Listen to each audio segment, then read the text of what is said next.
अब ये जानिए, आलूदा तरीन शहरों की फहरिस्त में लाहौर आज भी दूसरे नंबर पर आ गया है। अब से कुछ देर पहले एयर क्वालिटी इंडेक्स 250 रिकॉर्ड किया गया।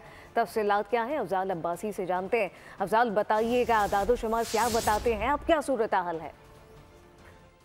जी बिल्कुल, में एक बार फिर फ़ज़ाई आलूदगी बढ़ने लगी है और आलूदा तरीन शहरों की फहरिस्त में लाहौर का आज दूसरा नंबर है।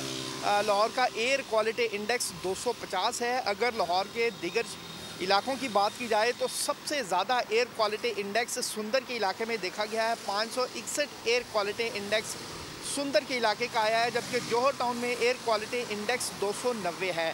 महकमे मौसमियात का कहना है कि आज बादलों और सूरज के दरमियान दिन भर आँख मचौली का सिलसिला जारी रहने का इम्कान है, जबकि इसके साथ साथ शहर का दर्जा हरारत कम से कम 13 सेंटीग्रेड जबकि ज़्यादा से ज़्यादा 22 सेंटीग्रेड तक रहने का इम्कान है। तिब्बी माहिरीन का कहना है कि फ़ज़ाई आलूदगी दोबारा से बढ़ रही है, तो शहरियों से अपील है कि वो एहतियाती तदाबीर इख्तियार करें और घरों से निकलते वक्त मास्क का इस्तेमाल लाजमी करें।